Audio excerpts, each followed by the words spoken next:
Le 20 janvier de l'an 1778,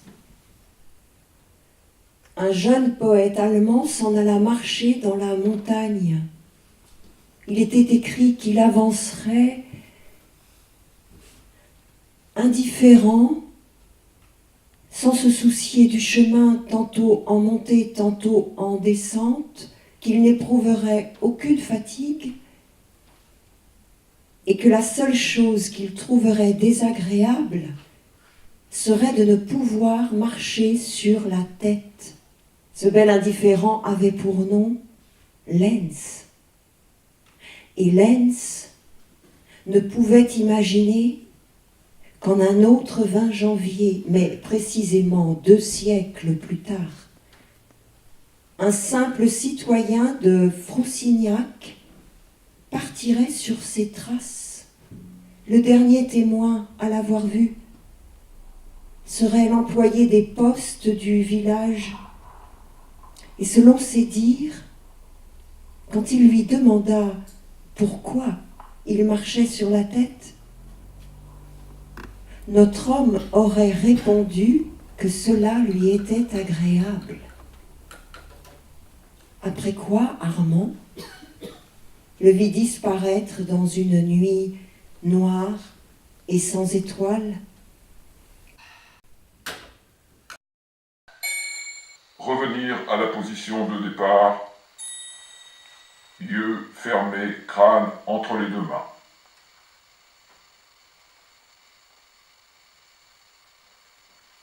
Objectif, expulser les angoisses dans le vaste nulle part. Méthode, auscultation du cerveau. À cheval sur un drone, traquer les derniers papillons noirs, les fixer sur le radar, déclencher l'irradiation au napalm. Relâche. Reprise avec le scaphandre. Pétales des yeux tournés vers l'intérieur. Position du lotus exigée. 58, 59... Toc toc. Sortez! Je sais, ça peut surprendre. Veuillez reculer, s'il vous plaît. Pas de panique, je ne fais que passer. Osez franchir le seuil. Je suis là pour ça. N'y comptez pas. Derrière la ligne. Détendez-vous. Tenez. Mon avis de recherche. Restez où vous étiez.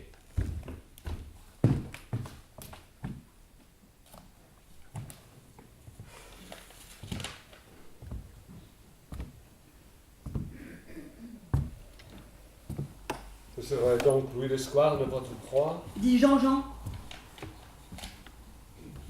Vous le connaissez? Jamais vu.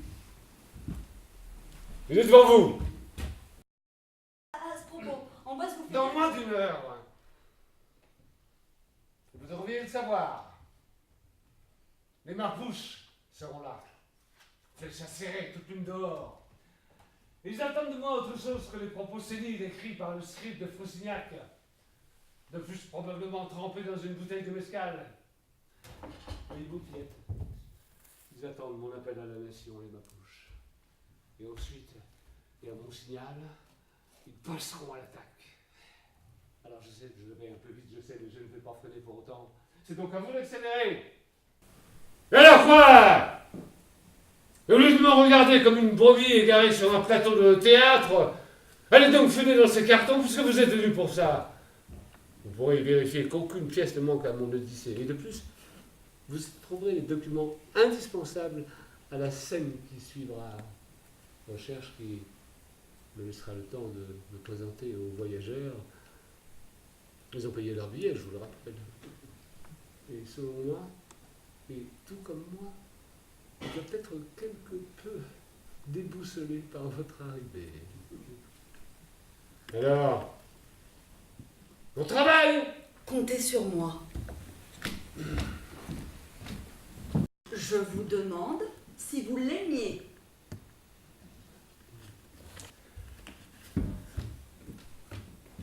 Et ça, si je... Sais-tu, mon ange, que je ne songeais qu'à mourir quand j'ai vu un coin de ciel bleu sur ma route, et c'était toi. Mon cœur ne meurt pas. Tu m'as dit, viens, je t'emmène en ce lieu qui te fut promis un jour. Cette île, tu sais, où il n'est plus rage ni peur. Elle est à toi, maintenant, et pour toujours. Et alors, j'ai entendu un cheval au galop, et je me suis lancé sur elle comme un lasso. J'ai pris sa crinière d'or entre mes doigts, vu sa peau qui ruisselle et mes naseaux dans son aisselle. J'ai alors refermé les paupières et soudain, plus fort que tout, ma dent comme un clou sur ses lèvres. Et alors, j'ai entendu son cri. Et soudain, vous saviez tout.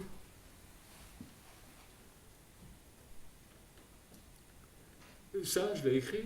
Oui. Donc vous l'aimiez.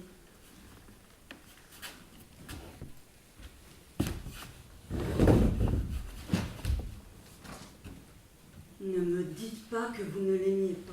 Ne me le dites pas. Et si vous ne l'aimiez pas, mentez-moi.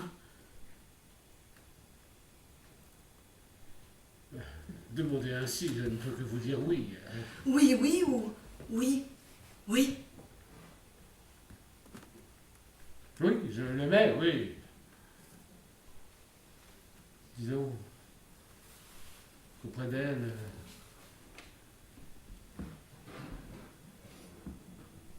le monde était habitable. Disons ça comme ça. Si ça vous va. Non, je ne me souviens plus du nom du bal perdu. Ce dont je me souviens, c'est de ces amoureux qui ne regardaient rien autour d'eux. Il y avait tant d'insouciance dans leurs gestes émus. Alors quelle importance, le nom du bal perdu. Ils Non, buvaient je- dans le même verre, sans jamais se quitter des yeux.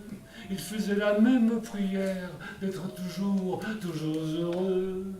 Parmi les gravats, ils souriaient, dans ce petit bal qui s'appelait. Non, je ne me souviens plus du nom du bal perdu. Ce dont je me souviens, c'est de ces amoureux qui ne regardaient rien, non pour deux. Il y avait tant d'insouciance, et quand l'accordéoniste s'est arrêté, il est parti. Le soir tombait dessus la piste, sur les gravats et sur ma vie. Il était redevenu tout triste, ce petit bal qui s'appelait... Qui s'appelait...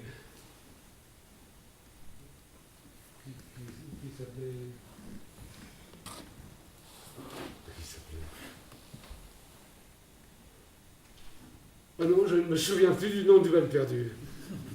Ce dont je me souviens, c'est qu'on était heureux, les yeux au fond des yeux. Ah, alors, quelle importance, le nom du bal perdu.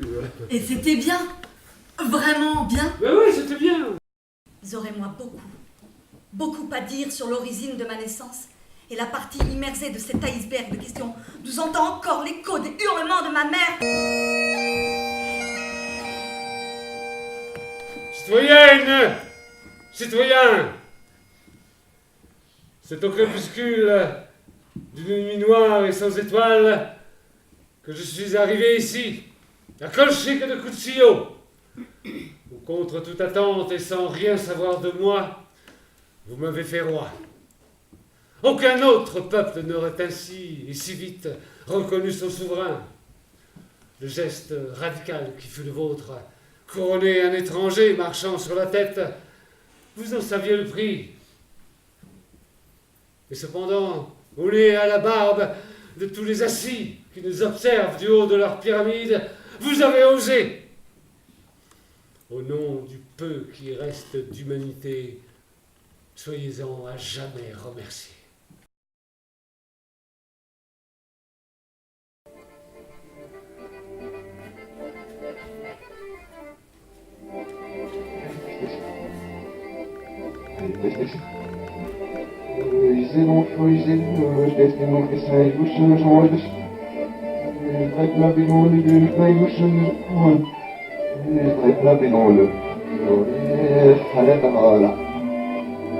Hallå, du killar. Nu är det